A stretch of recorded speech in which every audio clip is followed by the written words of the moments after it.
Okay, so as viewers of my channel will know, I've been looking for a nice summary of Project 2025. Who knew that I would get that from Euronews? I mean, give me a break. American media, where are you? Now, don't give just, oh, it includes this, this, and this, and other stuff. Tell me what it includes. It's 900 pages. Not many people have the time nor the desire to read 900 pages of insanity. So, let's just get right into the article. If I can move my cursor.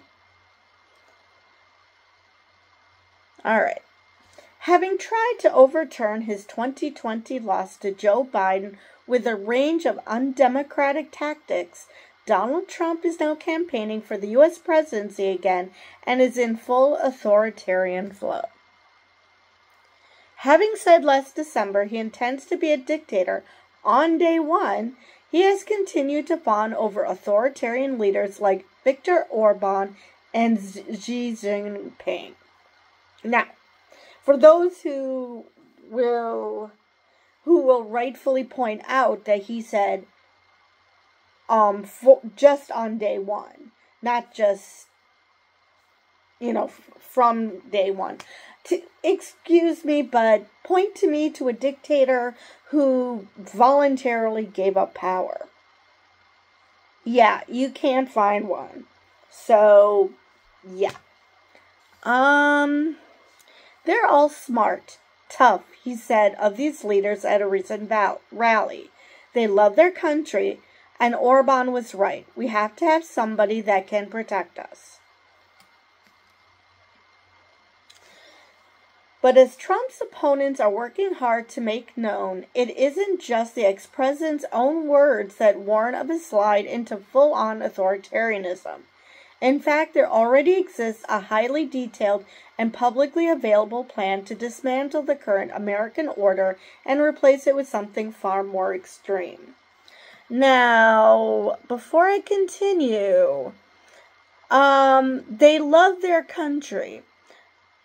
I would question that. Do they really love their country, or do they just love the power that their country allowed them to achieve, and they just don't want to relinquish?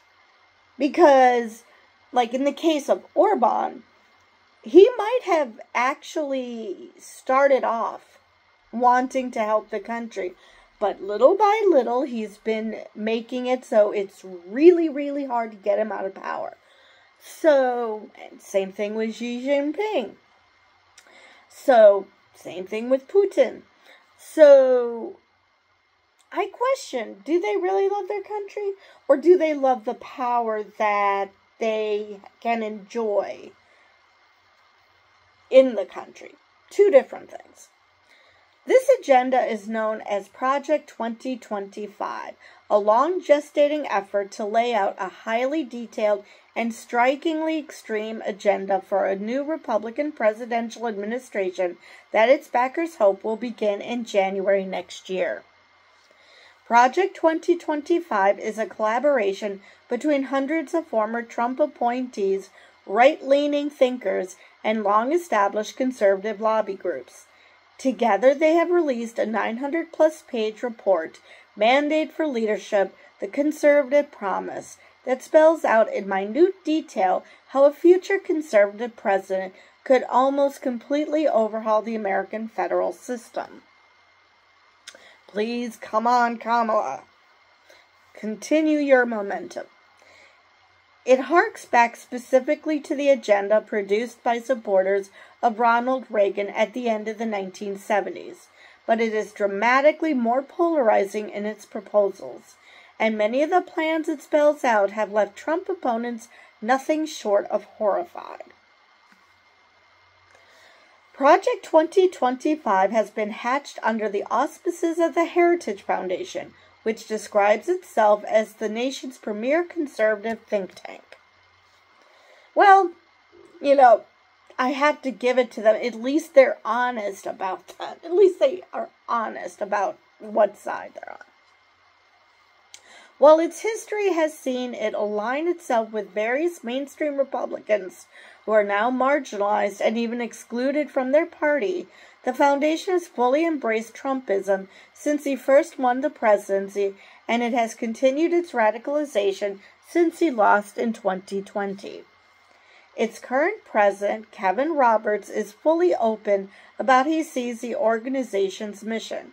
In an interview with far-right Trump concierge and convicted felon Steve Bannon in early July, he put it this way: "We are in the process of the Second American Revolution, which will remain bloodless if the left allows it to be."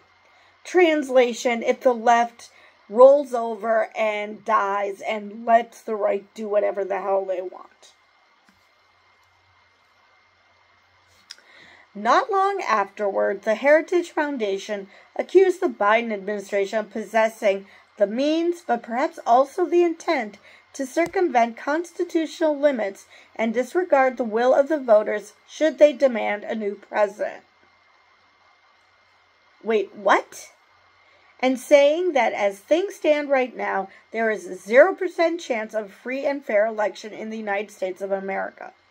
The projection hurts my brain. Jesus Christ. It's the Republicans who want that, not the Democrats. What the hell?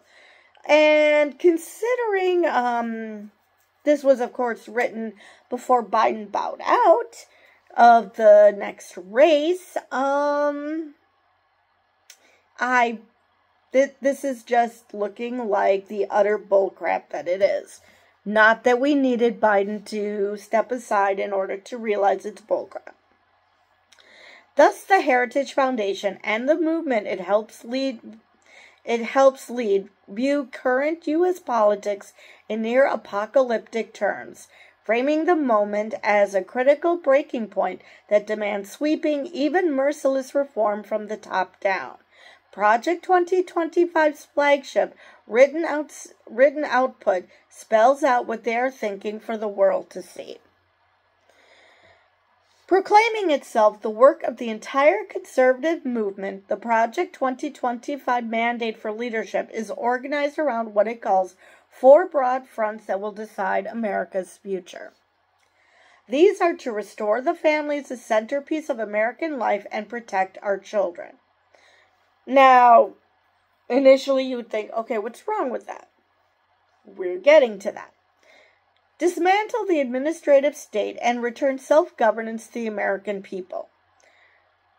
I'm not quite sure what that means. Do they mean that instead of Congress voting on bills, that we would have to go vote every time the president wants to do anything? I honestly don't know what that means. Defend our nation's sovereignty, borders, and bounty against global threats. Okay, that sounds reasonable. Now, the devil is in the details, so who knows what that means, but doesn't sound bad. And secure our God-given individual rights to live freely, what our Constitution calls the blessings of liberty. And that, of course, that last one is pure bullshit. They want you to live freely as long as you live the way they want you to. Because if that's truly what they wanted, there would be no problems. But that's only what they want for the people they like, or who are like them. So, while those phrases are relatively standard fare in the U.S. conservative movement, the details that underpin them put the manifesto well outside the mainstream. Under the family heading, the authors insist that in many ways the entire point of centralizing political power is to subvert the family. Its purpose is to replace people's natural loves and loyalties with unnatural ones. You mean like sports teams? Because we do that already. What? The section's priorities are not just to support families economically, but for policymakers to elevate family authority, formation, and cohesion as their top priority, and even use government power, included through the tax code, to restore the American family. Now, one more thing about what I mentioned earlier about replacing natural loves and loyalties with unnatural ones. Are we talking about pride in our country? Because last I checked, the Republicans are the ones who beat their chests as if being loving your country is some sort of sport and is some sort of race, and we must be the most loving and seen as the most patriotic or something. So, yeah, still not sure about that one. Alright, and this does not just mean offering tax incentive to married couples with children. The authors broaden their manifesto to say the next right-wing president must make the institutions of American civil society hard targets for woke cultural warriors. The mandate states that all references to sexual orientation, gender, reproductive rights, and abortion should be deleted from every federal rule, regulation, and piece of legislation, complaining that such terminology is used to deprive Americans of their First Amendment rights. And so there you have it. This is all just window dressing to allow bigotry. Let's go after the LGBT plus community because it's our natural First Amendment right to attack people and make them so miserable that they kill themselves. I'm sorry, what First Amendment rights are we talking about? Because discrimination is not part of your First Amendment rights. Not if you want to serve the public. If you want to have a private club and, say that only certain people are allowed, fine. But these people want to have public businesses and discriminate against people they don't like. And I'm impressed that they haven't gone after race yet. But I'm sure that's coming. The section also insists that schools serve parents, not the other way around. That's true up to a point. But we can't have every parent trying to establish a curriculum. It's just not feasible. Rails against big tech for perpetuating industrial-scale child abuse. Probably not wrong, but okay. And calls for the wholesale outlawing of pornography. Alright, so, first off, about the school serving parents. Like I said, not completely wrong, but again, we can't have parents insisting that because they don't want their kids to learn such and such a thing, that no kid should learn it. That's where we get into problems, because schools have to make sure that children are ready for the workforce, that they're ready to,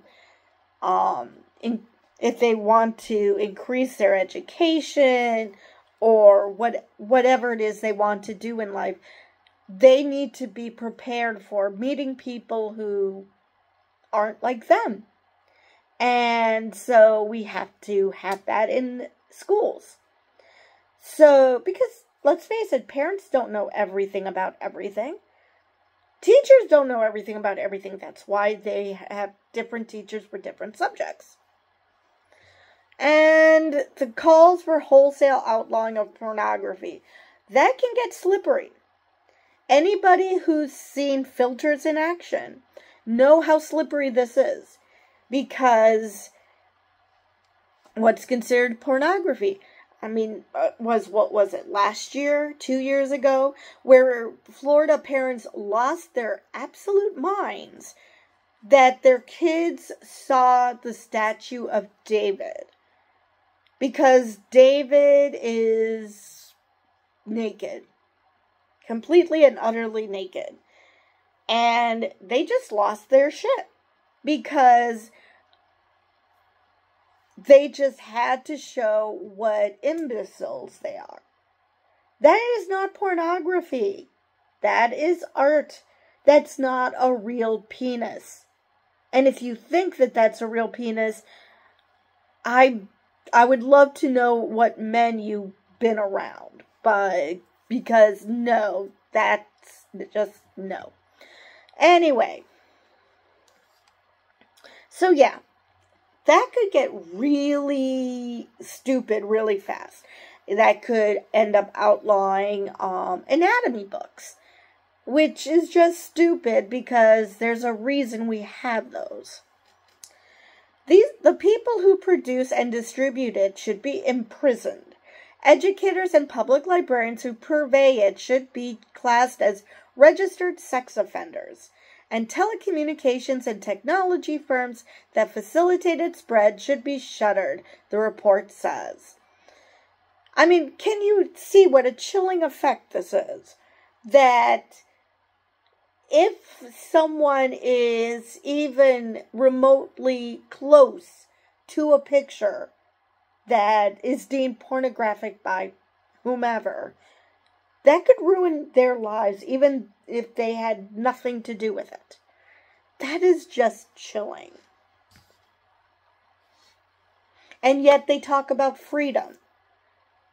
People who want to look at porn should be able to look at porn. I fail to see why that's a problem. Obviously, that there are people who claim to be addicted to it. That's a problem, but you can get addicted to literally anything. So, again, not the solution. Most incendiary of all, it describes the demise of Roe v. Wade, the Supreme Court ruling that upheld a right to abortion, as the greatest pro-family win in a generation, and also describes a Dobbs decision that overturned it as just the beginning, asserting that the next president must enact the most robust protections for the unborn that Congress will support while deploying existing federal powers to protect innocent life.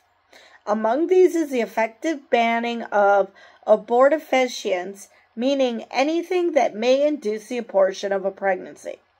Which, again, could be problematic because there are natural substances that a woman can eat that could cause an abortion. And it could be completely unbeknownst to her. So yeah. Not a good thing, and basically they want a federal ban on abortion. And we've already are seeing, even people like Amy Coney Barrett is slowly realizing that, oh yeah, this could have unintentional effects, like people who have a miscarriage. They might need an abortion in order to get rid of the fetus, flush it out. And if you ban abortions, well, she's stuck with a dead fetus inside of her until she gets sepsis and dies. So, yeah, there's just so many. Actually, all you have to do is look at what's happening in Texas. There's Kate Cox, there's other women. Or what's happening in Idaho. And you can see how much damage these abortion bans are. While many of Project 2025's proposals are extreme, the horror that greeted the end of Roe v. Wade has not gone away. The future of reproductive rights is set to remain one of the most galvanizing issues for the Democrats, and the party is already working hard to make people aware of the project's plan to continue cracking down on abortion on every front, including by making abortion pills and emergency contraceptives as inaccessible as possible. Now, this is true. Kamala Harris has mentioned Project 2025 more in the short time that she's been running for president than Joe Biden said the entire time, which is just insane. This is the way should have been attacking the Republicans from the beginning. Well, that and the fact that it's built the prosecutor versus the criminal is just beautiful. Project 2025 is also openly bent on an effort to dismantle the administrative state, an idea that Trump's allies have propagated since he first became president in 2017. And you hear that so much from the MAGA types. Basically, they want to burn it all down because they're making it useless. They're making government untenable. So they can say, oh, look, it doesn't work, so we have to burn it all down.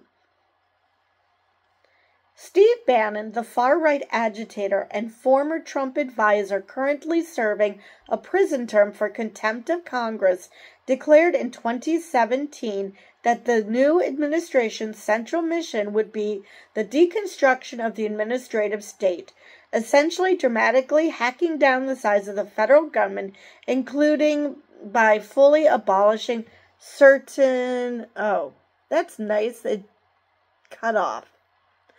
But certain agencies. It's getting rid of certain agencies, certain departments. I think it wants to get rid of the Department of Education, NOAA, which is the National Oceanic Atmospheric Administration. And those are the two that come up on top of my head. But it's ironic. They want a small federal government, except when it comes to a woman's uterus. If a woman is of reproductive age, the government has every right to look in there and make sure that nothing bad is happening. So, and by bad, I mean a woman deciding for herself when she can get pregnant, whether she wants to get pregnant, and if things go wrong, to be able to end that pregnancy. But, yeah, the government apparently thinks they know best when it comes to women. But yet they want to abolish certain departments. Department of Education makes sense because they, like Trump said, I love the poorly educated. He loves them because he can easily manipulate them. Currently, the U.S. President's ability to not just circumvent but demolish the core pillars of government is constrained by Congress, the courts, the Constitution, and existing law. The federal bureaucracy is also staffed not just with presidential appointees, but also with scores of career civil servants, which Project 2025 wants to get rid of. They want everyone to be beholden to Trump. Project 2025's mandate explicitly states that this model of government should be destroyed and replaced with a system that radically extends the president's power while rolling back congressional checks and balances. In the author's view, this is simply a matter of restoring the correct order of things. And again, their proposal revolves around a culture war against the Great Awakening. So, yeah. Just the fact that they want to get rid of checks and balances should freak people out. The left derives its power from the institutions they control, Roberts writes in his foreword. But those institutions are only powerful to the extent that constitutional officers surrender their own legitimate authority to them. A president who refuses to do so and uses his or her office to reimpose constitutional authority over federal policymaking can begin to correct decades of corruption and remove thousands of bureaucrats from the positions of public trust they have so long abused. Yes, because they claim that they care so much about the Constitution. Under the project's recommendations, these bureaucrats are to be replaced with political appointees, because that's going to work well. And over the last several years, Project 2025 has been recruiting wannabe replacements who share its politics to a training program, readying them for government. Right, because I'm sure a lot of Trump sycophants at the NOAA would works so well. You know, when Trump decides to put a Sharpie to a hurricane trajectory to change it because he doesn't like where it's going.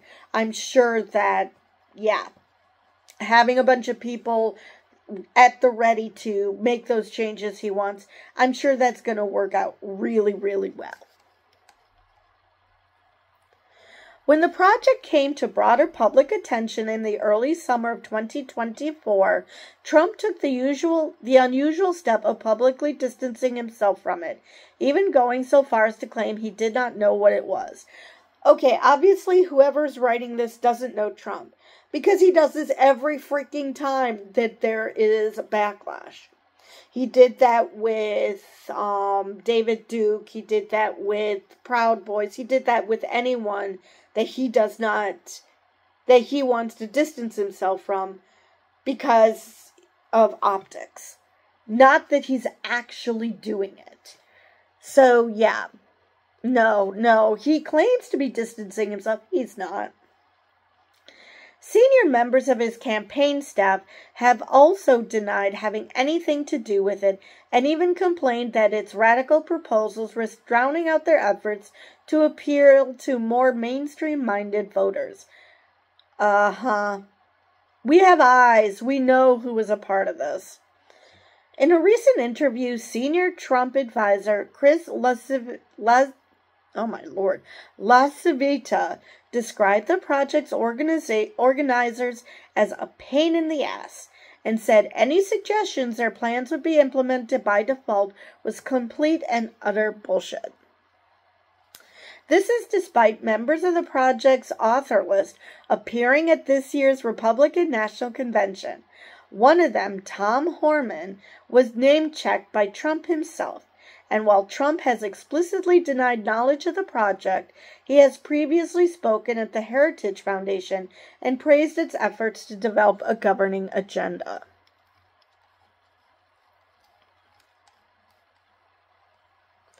The Democrats, meanwhile, have been hammering home the project's name and its radicalism as hard as possible in recent weeks, and all the more so since Kamala Harris became the party's presumptive nominee.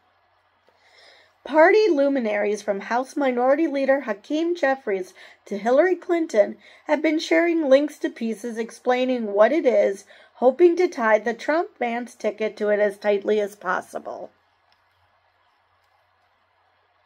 New data shows that they may be onto something.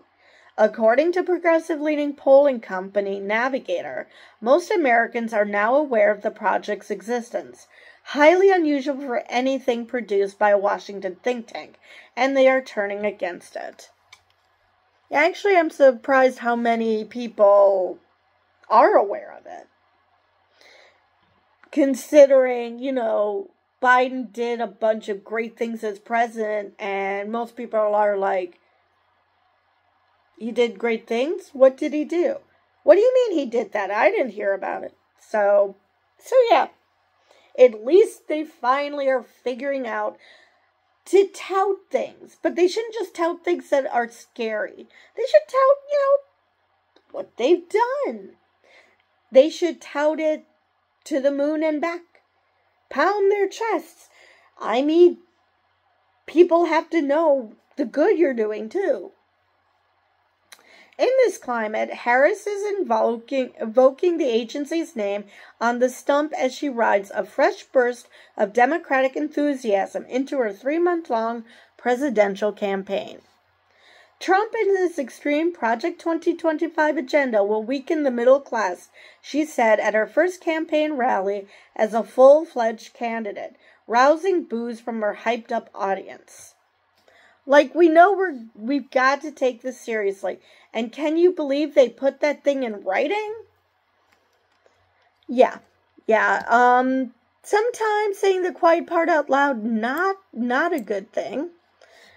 But anyway, that is all I have for this article. I finally was able to, obviously, that's not everything about Project 2025, but it's more than what I've seen in American media, which is really annoying.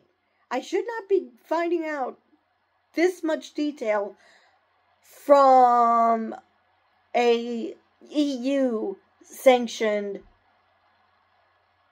outfit. That just should not be happening. But anyway, that's all I have for this video, and with that, I will see you guys in the next one.